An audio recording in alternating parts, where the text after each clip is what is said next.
बिस्मिल्लाहिर्रहमानिर्रहीम। अस्सलाम वालेकुम। दावत नूर में आपको एक बार फिर से खुशामदीद कहती हूँ। जी आज मैं आपके साथ अपनी बहुत ही लाजवाब सुपर क्रिस्पी शामी कबाब की रेसिपी शेयर करने जा रही हूँ। तो इसके साथ ही आपसे रिक्वेस्ट है, अगर मेरे चैनल पर नए तो काइंडली चैनल को सब्सक्राइब कर लीजिए और पास वाले बेल आइकन पर भी प्रेस कर दीजिएगा। तो मैंने लिया है एक अदद प्रेशर कुकर। प्रेशर कुकर में भी बना सकते हैं, पतीले में भी ये काम हो सकता है, लेकिन प्रेशर कुकर में काम जल्दी निपट जाएगा। 1.25 किलो के करीब मैंने लिया है बीफ और बड़ी बड़ी बोटियां हैं वो शामिल कर दी है। छोटा करने की कोई जरूरत नहीं, आगे जाके चॉपर में खुद पीस जाएंगी। 300 ग्राम मतलब 1 कप के करीब चने की दाल है, साफ करके भिगोकर रख दिया था। भिगोने से इसका टेस्ट बहुत जबरदस्त तरीके से निकल आता है। तमाम मसाले मैं इसी वक्त प्रेशर कुकर में शामिल कर दूंगी। 1 इंच का मैंने लिया है अदरक का टुकड़ा, 2 छोटे छोटे लिए हैं मैंने आलू इसे बहुत ज्यादा अंदर से सॉफ्ट बनाएगा, और 4 अदद मैंने इसके अंदर लहसुन के जवे डाल दिए हैं।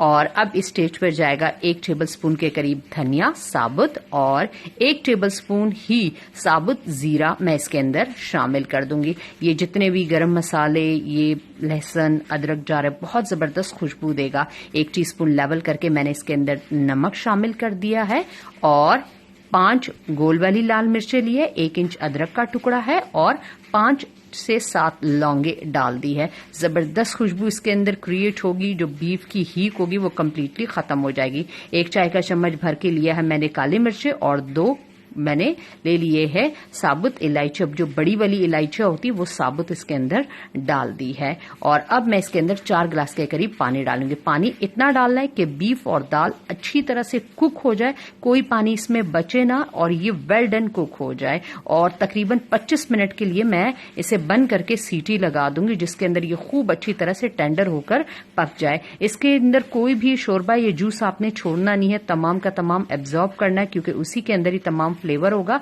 अब कुक होने के बाद मैंने इसे इस तरह से पतीले में निकाल लिया है ताकि थोड़ा सा ठंडा हो जाए।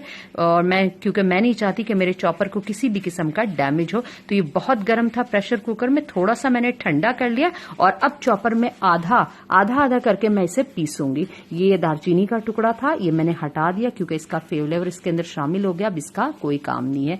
आधा करके मिक्सचर डालने का फायदा ये होगा कि आपके चॉपर पे बहुत ज्यादा किसी भी किस्म का प्रेशर नहीं आएगा और इसकी लाइफ जो है ना वो सेफ हो जाएगी। ये 3 टेबलस्पून के करीब जी इसके अंदर जा रहा है कॉर्नफ्लावर। आधा मैं इस वक्त शामिल करूंगी, आधा मैं जो नेक्स्ट मिक्सचर पीसूंगी तब डाल दूंगी। और 3 ही टेबलस्पून मैंने डाल रही हूं इसके अंदर दही, तो 1.5 टेबलस्पून अब जाएगा और 1.5 टेबलस्पून बाद में दूसरे वाले मिक्सचर, ताकि तमाम मिक्सचर को इवनली तमाम स्पाइसेस मिल सके। हरी मिर्चें हैं और थोड़ा सा पुदीना है, 2-3 डंठल पुदीने की लेकर उसकी पत्तियां शामिल करूंगी, ज्यादा नहीं। और ये आधी घड़ी धनिया है जिसे मैंने थोड़ा सा धोकर काट लिया था, वो शामिल कर दूंगी और आधा बाद में शामिल करूंगी। और इस तरह से मैंने ये चीजें डाल दी। इसके अंदर लहसुन दोबारा नहीं जाएगा, सिर्फ अदरक थोड़ा सा मैं इसके अंदर शामिल करूंगी। लहसुन बॉईल करते वक्त डाल दिया था। 1 छोटी प्याज ले ली है बारीक का, छोटा सा मैंने उसे रफली चॉप कर लिया, वो डाल दिया है।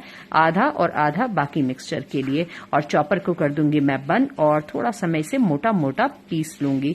मोटा पीसने का फायदा ये होगा कि इसके जो रेशे हैं वो बिल्कुल सिल की तरह रहेंगे। अगर आप इसे बहुत ज्यादा पीसेंगे तो इसके वो रेशे खत्म हो जाएगा, ये बिल्कुल जो है ना वो महीन सा मिक्सचर बन जाएगा और फिर वो आपका कबाब का रेशा नहीं होगा, तो फिर उसे खाने में और देखने में मजा नहीं आएगा। इसके साथ ही इसके अंदर ये धनिया और हरी मिर्चें भी नजर आ रही है, प्याज जो कि इसको बहुत कलरफुल बना देते हैं। जब आप इसका बाइट लेते हो और ये मसाला आपको नजर आता है तो देखने में बहुत अच्छा लगता है। इस स्टेज पर मैं इसका थोड़ा सा नमक चखूंगी, क्योंकि अंडा भी नहीं मैंने शामिल किया है। मुझे थोड़ा सा नमक कम लग रहा था तो मैं इसके अंदर वो शामिल कर दूंगी और 1 अदद अंडा मैं डाल दूंगी। इस स्टेज पर आप नमक की एडजस्टमेंट कर सकते हैं, तो ये लीजिए मैंने वो थोड़ा सा नमक इसके अंदर शामिल कर दिया। और अंडे के साथ अब मैं करूंगी इसे अच्छी तरह से मिक्स। ये अंडा इससे सॉफ्टनेस देगा और जो कॉर्नफ्लावर इसके अंदर गया है वो इसे ऊपर से सुपर क्रिस्पी बनाएगा और दाल से तो इसकी बाइंडिंग हो ही जाएगी। अब आप देख लीजिए किस तरह से जुड़ा जुड़ा मसाला मेरा प्रिपेयर हो गया है। अब मैं आपको बना के दिखाती हूँ कि मैं इसकी किस तरह से टिक्की या कबाब बना रही हूँ, बिल्कुल हाथों की मदद से, कोई सांचा किसी चीज की जरूरत नहीं है। अल्हम्दुलिल्लाह अल्लाह ताला ने हमें जो अपने हाथ दिए, ये बहुत ही जबरदस्त शेपर है किसी भी चीज को शेप देने के लिए।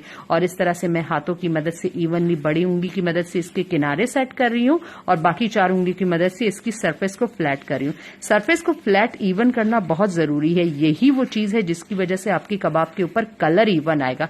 अगर कहीं से वो उठा हुआ, कहीं से वो बैठा हुआ होगा तो फिर आपका कलर इवन नहीं आएगा, जो कि देखने में फिर अच्छा नहीं लगेगा। तो इन चीजों का ख्याल रखिएगा। अब मैंने फ्राई पैन में डाल दिया थोड़ा सा ऑयल और मैं शामी कबाब को शैलो फ्राई करूंगी, डीप फ्राई नहीं करूंगी। ऑयल को थोड़ा सा गर्म कर लिया, बहुत ज्यादा तेज आंच पर भी आपने इसे फ्राई नहीं करना, मीडियम आंच पर फ्राई करना है। और तकरीबन कबाब डालने के बाद 1.5 मिनट तक आपने इसको बिल्कुल नहीं हिलाना। अगर बहुत ज्यादा तेज आंच होगी तो आपके कबाब फौरन फ्राई तो हो जाएंगे, उनके ऊपर कलर भी आ जाएगा, लेकिन वो क्रिस्पी फिर नहीं होंगे। तो इसलिए आप मीडियम टू हाई आंच पे इसे फ्राई कीजिएगा। अब 1.5 मिनट बाद मैंने इसे पलटा है तो आप देखिए किस कदर शानदार किस्म का कलर आया है और इवनली इसका कलर आया, आप देख सकते हैं। जो मैंने आपसे कहा था कि आप इसकी सरफेस को अच्छी तरह से फ्लैट कीजिएगा, कहीं से ऊपर कहीं से नीचे नहीं होना चाहिए। ये उसी वजह से है कि इसके ऊपर कलर बिल्कुल इवन आया हुआ है आपका। तो बस इन बातों का ख्याल रखिएगा।